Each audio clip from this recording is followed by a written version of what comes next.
Hi everyone and welcome back to Tennis Time. The Rome Masters is a tournament which was sort of dominated in the last decade and a half by Nadal and Djokovic. Nadal winning 9 times, Djokovic winning 5 times. So there's your story. It was interesting basically for Nadal and for Djokovic as well to do well in the Rome Masters, considering the fact that even though Nadal has won the Barcelona Open, but you're all accustomed to the fact that he's winning at least one of the Masters tournaments ahead of the French Open. He's lost in Madrid to Zverev in the quarters, he's lost to Rublev also in the quarters in Monaco. He's won Barcelona, but to his own admission, he wasn't playing at his peak. So it was interesting to see how these players would fare. For Djokovic, he's played only Monaco and Belgrade. He skipped Madrid. And he's won just one match in Monaco. He's beaten Sinner, lost to Dan Evans afterwards. And in Belgrade, he lost in the semis, surprisingly to Karatsev in one of the most spectacular and one of the longest matches of the year so far. 3 hours 25 minutes, 6-4 in the third. It was a great match. It was really a pleasure to watch. Nonetheless, Djokovic has not won that match. He's lost that match, so it would have been interesting to see how he does in Rome. Is he really peaking ahead of the French Open or not? So what's happening there? Well, let me take you through that. So, in the first match for Djokovic against Fritz is the guy he's picked up that injury against in the third round of the Australian Open. Fritz is a big hitter. Fritz is not particularly well known for his clay court game, but he's had a fairly good clay court season so far. He's had 250 at the very first tournament of the year on clay. In the Italy Cagliari Open, he's reached the semi-finals. So he had a little bit of match practice and a little bit of confidence on clay, I suppose. And he's really made a match out of it. So Djokovic was serving at 6-3, 5-4 in the second for the match. He's lost it, then the rain came. They had to go off for a long break, something like 2 or 3 hours. And he's come back and he's managed to edge out a tiebreak against Fritz. So it was a good start for Djokovic. Nadal, on the other hand, as the number 2 seed, he had a very, very tough first match against Jannik Sinner, which he mastered 7-5, 6-4. It was a tough match, I have to say. Sinner played really well. This was their first encounter since the French Open last year in October. Sinner was the first to break. He was twice a break-up in that first set. He was a break-up in the second, and Nadal came back each time and came out on top. Medvedev, after his Madrid journey, losing in his second match, now going out quickly against Karatsev. The team against Fucsovic match was also an interesting one. So Fucsovic, I think, should have won that match. He was 3-1 up in the second set, so with a break lead. He could have won the tiebreak as well, but after he didn't, he just faded away. So again, team is winning a few matches, but he's not particularly convincing. So after Madrid, and after seeing him play against Fucsovic, I'm not really sure where he's at. So he could be okay for the French, but he also could not be okay for the French and go out early. I really can't tell.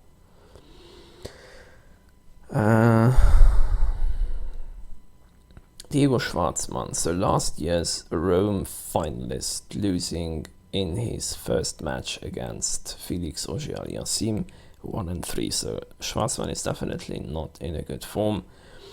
And one of the other surprises, maybe it's not a surprise, but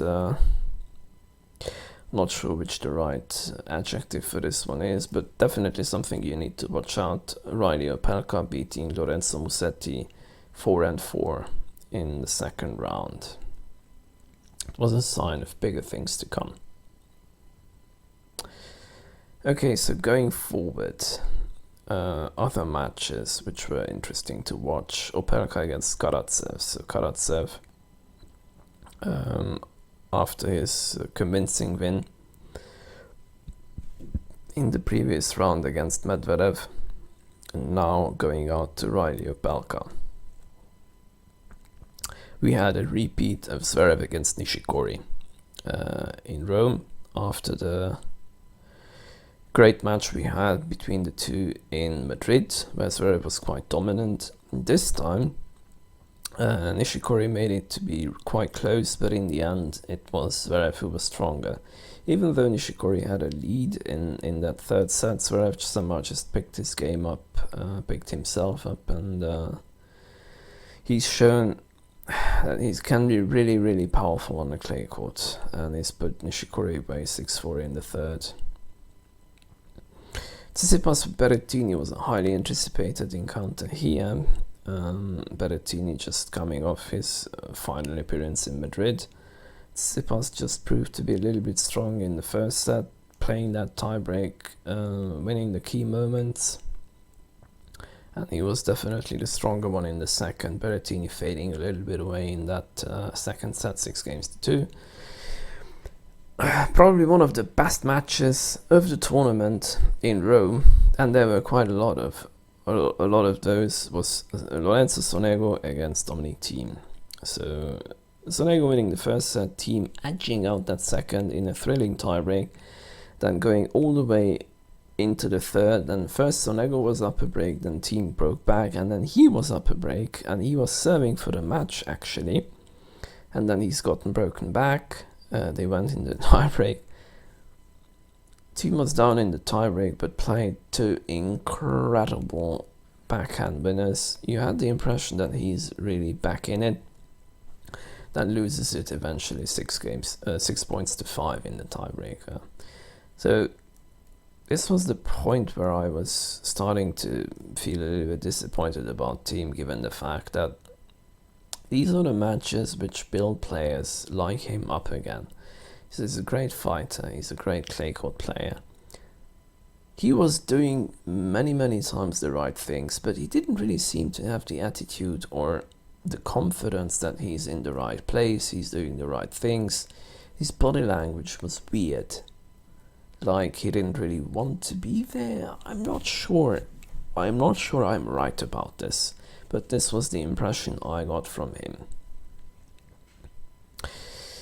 Okay, another, and this is probably the highlight of the tournament, Nadal against Shapovalov. So that was a great match, a fantastic fight.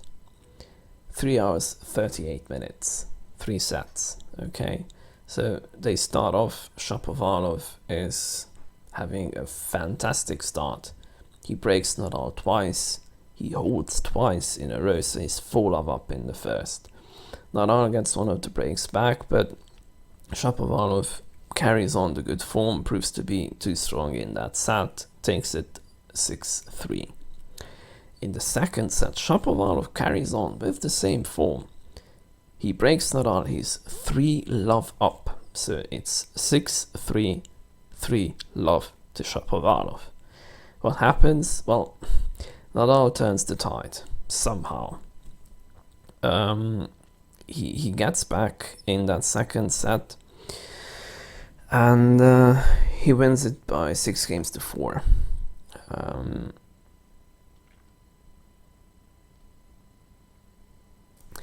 I had sometimes the impression a little bit that this is similar to the Rublev match to some extent, because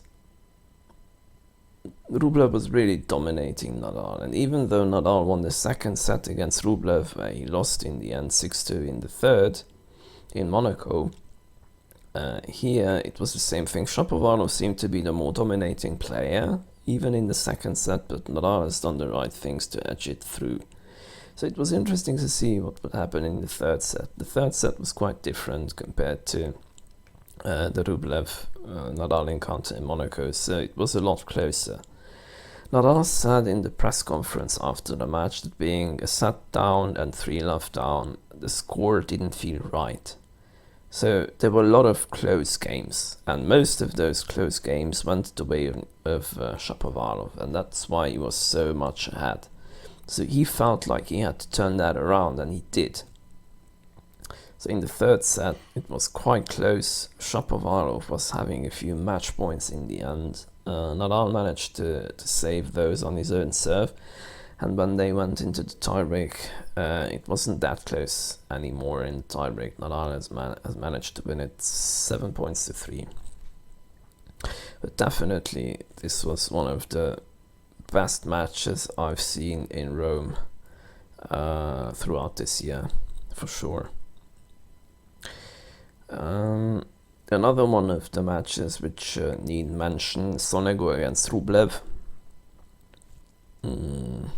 So you would have thought that Sonego against a team that would take a lot out of him and he would go away. He lost the first set against Rublev, but he's won the next two. One of the big factors, also in the match with team, but here even more so, the crowd was on his side. It's just 25% capacity or something like that, but they were really loud and supporting him like crazy. And I think that helped him tremendously in his match against team that was played quite late in the evening. The crowd had to leave in the early stages of the third set, so he was pretty much by himself. But here against Rublev, he had the crowd all the way throughout the entire day on his side, and that really propelled him into the next round. The interesting thing here with Sonego against Rublev was that this was a quarterfinal, right? And the quarterfinal had to be played on Saturday because on Friday it was just too much rain and they couldn't finish the matches. So even though Sonego won, he had to have a difficult opponent the same day, later on the same day, during the same day, against Djokovic or Tsitsipas. But that's again another story for itself. But first we had the Nadal-Zverev, that was a quarterfinal which was finished on a Friday. So it was a repeat of the week before's quarterfinal in Madrid. And this time it was Nadal who was playing better. I think Zverev was still at a high level, and he really made it a very competitive match, and especially in the first set, where Nadal was serving for the set, Nadal fell. So he was running toward the drop shot, he slipped on the service line while sliding, and he really took a tumble. So you didn't know what was going to happen with him. Is he going to be alright? But fortunately enough, he just bumped his hip basically a little bit hard, and he was able to continue and serve that set out. In the second set, in the early stages of the second set, there was a segment of 3 games where it was so close, and Nadal has reminded us why he's called the King of Clay. So he's playing these really close games, and in the end he managed to get the break to come out on top on his own service games. He could have dropped those games. It was a little bit like when he was playing against Shapovalov, and Shapovalov was winning those closely contested games early on all the time. Well, now this has changed, and he was the one who was winning the majority of those closely contested games against Zverev. And then he did serve that one out in the second set as well, holding on to his break and taking it home 6-4.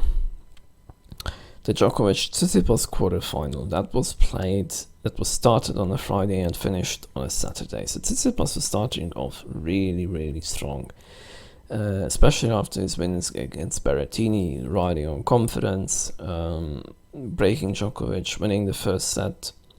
Then they had sort of a longer break, then they came back, the match continued on Friday, and Tsitsipas was off to a good start again. He had a 2-1 lead with a break in the early stage of the second set, and then the rain came again, they couldn't finish it, so they came back the next day and started early in the day.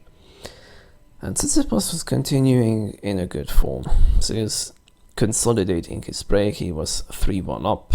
In the end, he did lose his break advantage, and they held close until 5-all, and Djokovic held serve to go 6-5 up, and Tsitsipas was serving for the tiebreak to get into a tiebreak. he lost his service game, and pretty much a very similar story happened in the third set. Tsitsipas was sort of up, and then he just...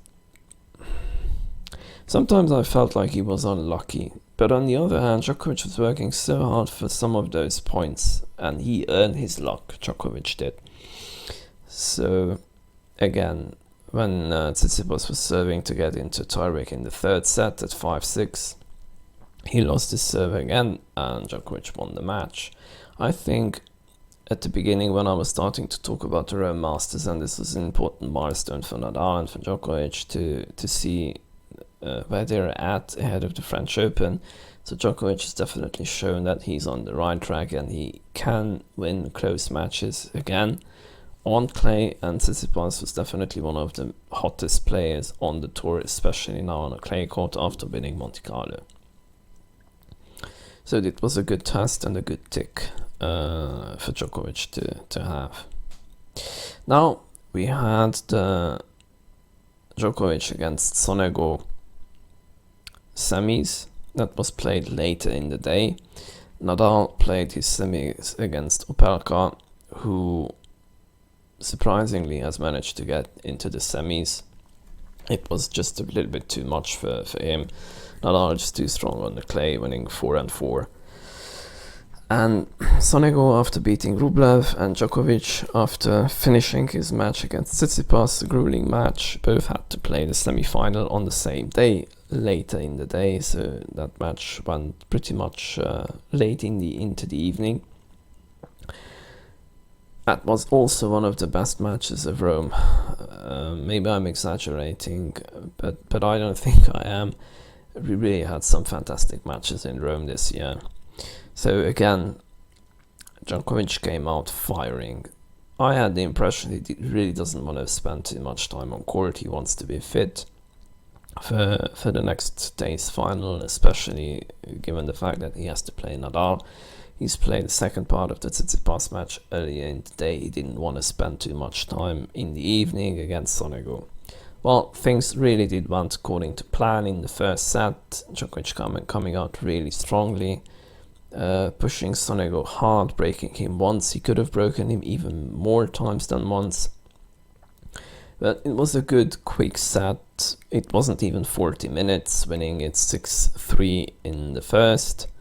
The second, that was a much closer set in the early stages already. And it was very hard for Djokovic to break through. Sonego was playing so well. He really was. And Djokovic was serving for the set and for the match, essentially. And that was the point where Sonego finally has managed to break back. He's broken back.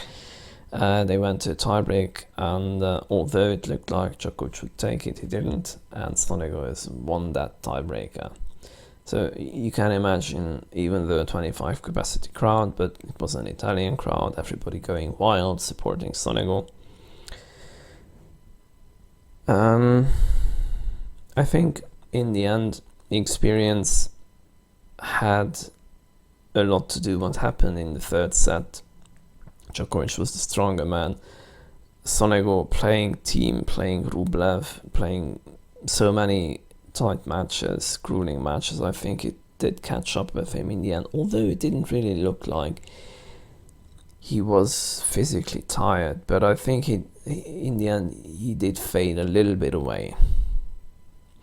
So that brought us back to a Nadal Djokovic final, the world number 1 against the world number 2. We had so many Nadal Djokovic encounters in Rome. Nadal winning the majority of those, but Djokovic had probably one of his best wins on clay against Nadal in Rome. So he's edged him twice in the final, and that didn't really happen too many times, not even against Djokovic in a clay court match or a clay court final. So you could see that both were back on track ahead of the French Open. Either way, no matter which of these guys would have won it, you knew they are definitely a contender after their performances in Rome at the French Open. I think Nadal winning the final in the end was just the culmination of the fact how well he's played, how many tough moments he managed to overcome, especially in that match against Shapovalov, the way he's managed to beat Zverev after losing him to Madrid. The domination he already had in the semis against Opelka. It